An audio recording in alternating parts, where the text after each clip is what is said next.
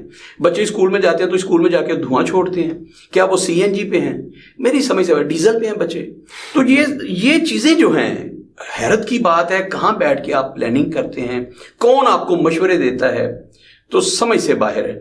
میں تو سوچ کے پریشان ہوں کہ پاکستان کا کوئی ایسا پیریڈ, کوئی ایسا دور جہاں میں نے گورننس دیکھی ہو, مطلب چلیں زیادہ نہیں میں بات کرتا, تو پچھلے 30-35 سال سے تو ہوش و حواس کی زندگی بسر کر رہا ہوں نا.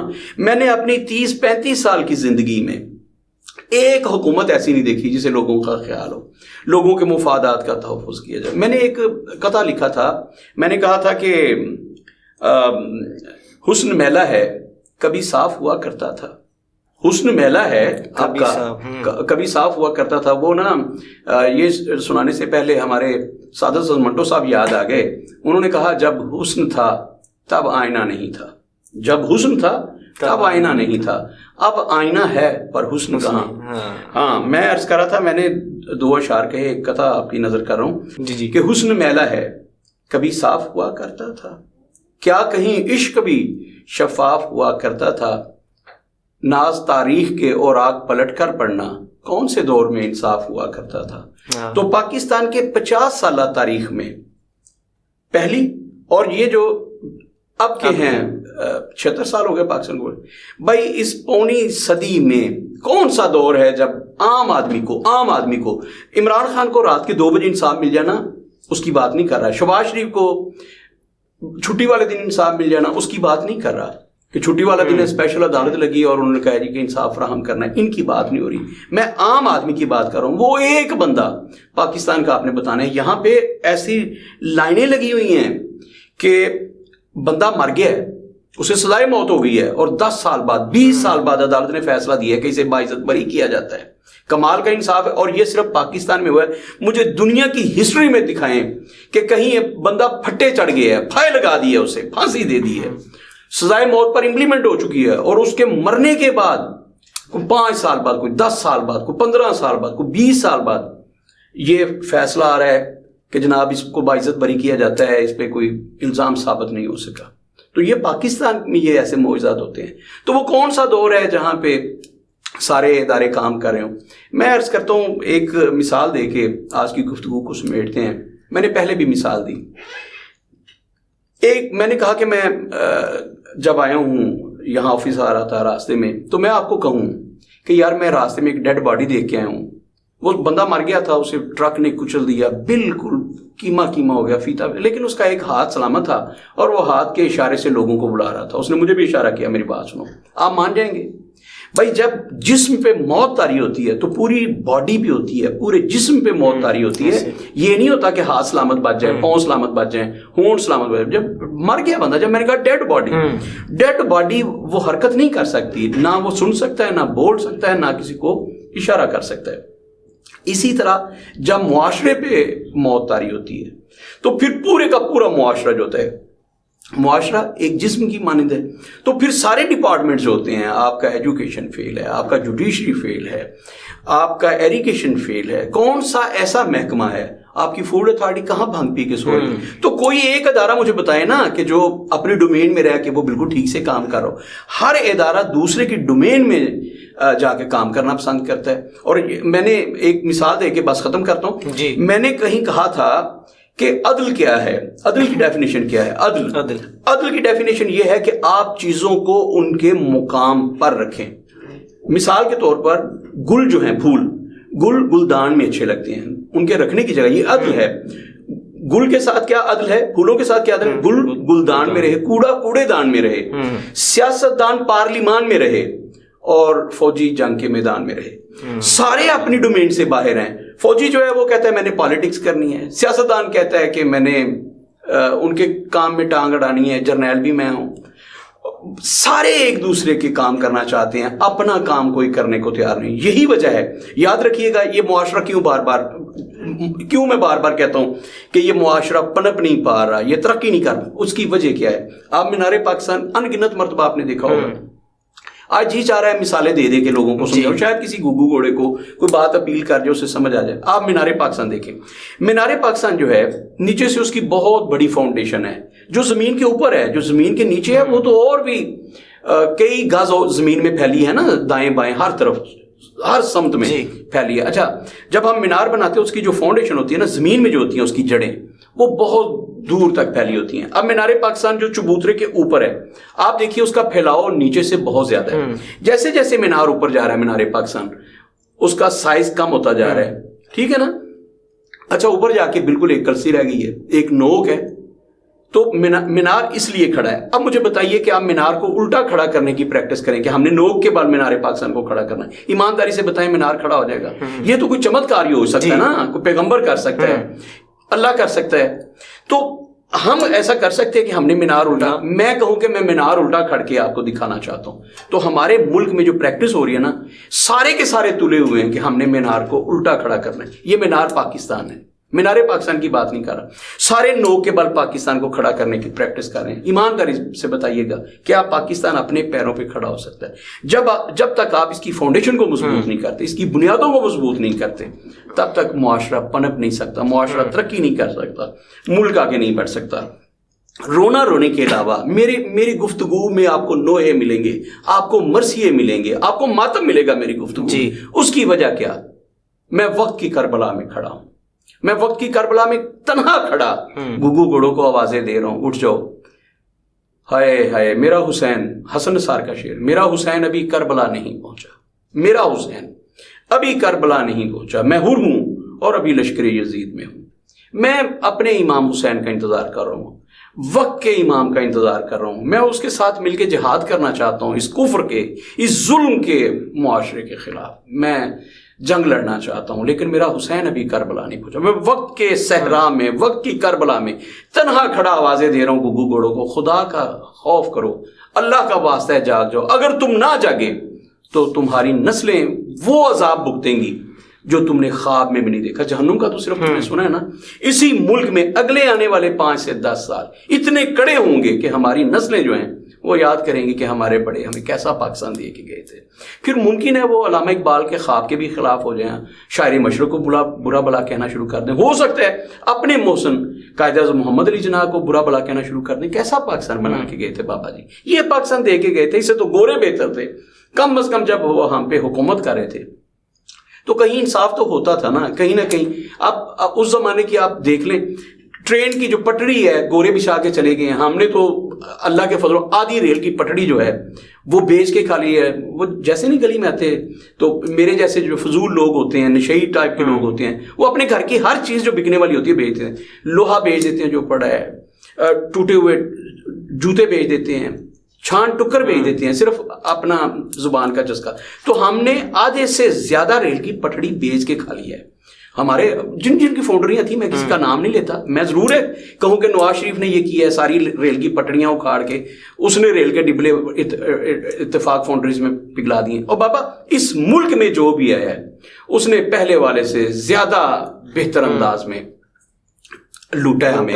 تو یہ جو نگران سیٹ اپ جو آپ نے پوچھا کہ میری زندگی میں یہ پہلا ہوش والی زندگی میں, یا میرے ہم عصر جو ہیں, میرے ہم عمر جو ہیں, ان کی زندگی میں یہ پہلا سیٹ اپ ہے جسے آپ ہوش و حواس کے ساتھ دیکھ رہے ہیں. اور آپ کو کہیں گورنمنٹ نظر نہیں آ رہی, کہیں حکومت نظر نہیں آ رہی, نہ وزیر اعظم نظر آتا ہے. ہاں ٹی وی پہ نظر آتے ہیں وہ آنیاں جانیاں, یہ وہ. ہمارے وزیر اعظم جو ہیں وہ تو بیچارے رشیا کے دور پہ ہیں, ازبکستان ہے. تو یہ ہمیں نظر آتا ہے کہ وہ آج ہاتھ ہلا کے چلے گئے ہیں, ہاتھ ہلا کے واپس آ گئے ہیں. اس کے علاوہ جو ہمارے ساتھ ہاتھ کر رہے ہیں, یا پھر وہ نظر آتا ہے جو ہمارے ساتھ ہاتھ ہوئے. بلکہ ہمارے ساتھ تو سچی مچی ہاتھ ہی ہوا ہے جی. اور میں نے اپنی زندگی میں کوئی ایسا سیٹ اپ نہیں دیکھا, نہ منتخب سیٹ اپ, نہ نگران سیٹ اپ, جنہوں نے